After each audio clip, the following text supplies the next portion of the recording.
क्या आपके साथ कभी ऐसा हुआ है? आप एक अच्छी सेटअप का वेट करते हैं और इंतजार करते हैं कि कैंडल जैसे ही इस रेजिस्टेंस को ब्रेक करेगी तब हम अपनी एंट्री बनाएंगे।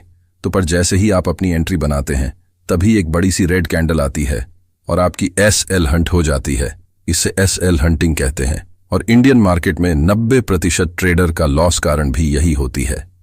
तो आइए आज के इस वीडियो में हम जानते हैं SL हंट कब होती है और इससे कैसे बचा जाए और इसका फायदा उठाकर हम प्रॉफिट कैसे बने। तो देखिए, जब भी मार्केट में बड़े ऑपरेटर आते हैं तो उन्हें ज्यादा लिक्विडिटी की जरूरत होती है जिससे वह बड़ी प्रॉफिट बना सके और मार्केट लिक्विडिटी पर चलती है। दूसरे शब्दों में लिक्विडिटी बेसिकली मार्केट को मूव करने का फ्यूल है। बिना लिक्विडिटी के मार्केट नहीं चलेगी। तो मार्केट किसी भी दिशा में अच्छी मूव करने से पहले लाखों रिटेलर्स का SL हंट करती है जिससे मार्केट को लिक्विडिटी मिलती है।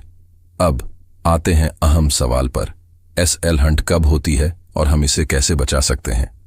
देखिए, जब बड़े ऑपरेटर्स मार्केट में आते हैं उन्हें लिक्विडिटी की जरूरत होती है ताकि वो बड़े प्रॉफिट्स कमा सकें। मार्केट लिक्विडिटी पर चलती है। इसका मतलब है जब भी किसी बड़े ऑपरेटर को एक बड़ी डील एग्जीक्यूट करनी होती है तो उसके लिए मार्केट में सफिशिएंट बायर्स या सेलर्स होने चाहिए ताकि वो अपनी डील को एग्जीक्यूट कर सकें। अगर मार्केट में लिक्विडिटी कम हो तो बड़े ऑपरेटर्स अपने ट्रेड्स को एग्जीक्यूट नहीं कर पाते हैं और इससे उनका प्रॉफिट भी कम होता है। इसलिए जब बड़े ऑपरेटर मार्केट में आते हैं वो लिक्विडिटी क्रिएट करने के लिए कई चालों का इस्तेमाल करते हैं। एक कॉमन तकनीक है stop loss hunting. Stop loss hunting का मतलब है कि बड़े ऑपरेटर मार्केट में ऐसे प्राइस लेवल को टारगेट करते हैं जहां पर बहुत सारे ट्रेडर्स अपने स्टॉप लॉसेस लगाए हुए होते हैं। जब वह प्राइस लेवल तक मार्केट पहुंचता है तो वह एक बड़ा मूव करते हैं जिससे ट्रेडर्स के स्टॉप लॉसेस ट्रिगर हो जाते हैं और मार्केट में लिक्विडिटी क्रिएट होती है। अब सवाल यह है कि हम इसे कैसे बचा सकते हैं। सबसे पहले हमें अपने ट्रेडिंग प्लान को सॉलिड बनाकर रखना चाहिए और इमोशंस पर कंट्रोल रखना चाहिए। स्टॉप लॉसेस लगाने से पहले हमें प्राइस एक्शन और मार्केट सेंटिमेंट को अच्छे से एनालाइज करना चाहिए।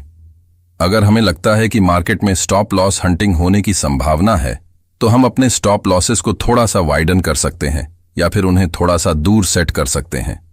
दूसरी बात, हमें मार्केट में हमेशा अवेयर रहना चाहिए और सडन प्राइस मूवमेंट्स को समझने की कोशिश करनी चाहिए।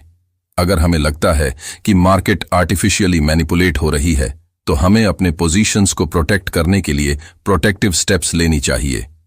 तो याद रखिए, स्टॉप लॉस हंटिंग मार्केट का हिस्सा है और इससे बचना हमारे हाथ में होता है।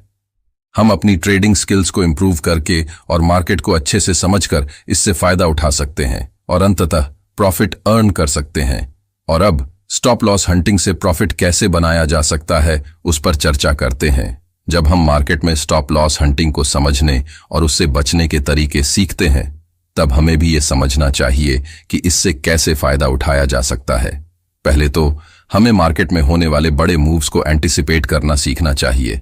अगर हम मार्केट में किसी बड़े ऑपरेटर के आने का पता लगाते हैं या फिर किसी बड़े इवेंट का एंटिसिपेशन करते हैं तो हम उस अपॉर्चुनिटी को एक्सप्लॉइट करके प्रॉफिट अर्न कर सकते हैं।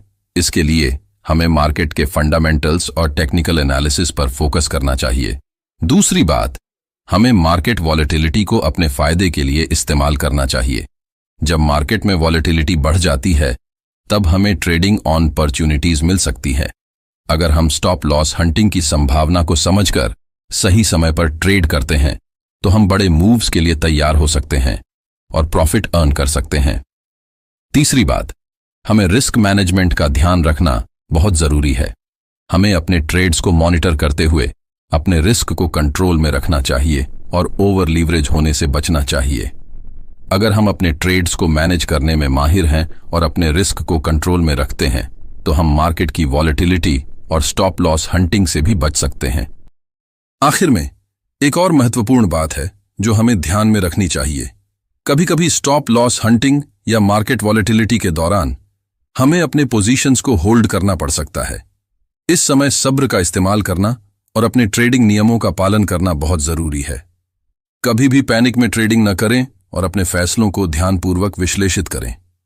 अंत में यह याद रखें कि हर ट्रेडर को कभी न कभी स्टॉप लॉस हंटिंग या मार्केट मैनिपुलेशन का सामना करना पड़ता है लेकिन जो ट्रेडर्स मार्केट को समझकर सही रिस्क मैनेजमेंट के साथ ट्रेड करते हैं और अपनी कौशल्य को नियमित रूप से सुधारते हैं, वे सफल ट्रेडर्स बन जाते हैं। तो स्टॉप लॉस हंटिंग को समझना और उससे बचने के लिए हमें मार्केट को अच्छे से समझना और अपने ट्रेडिंग स्किल्स को सुधारते रहना चाहिए। इससे हम मार्केट में कामयाबी पा सकते हैं और अपनी ट्रेडिंग यात्रा को सफल बना सकते हैं। कमेंट में जरूर बताएं ये वीडियो आपको कैसी लगी और चैनल को जरूर सब्सक्राइब कीजिए।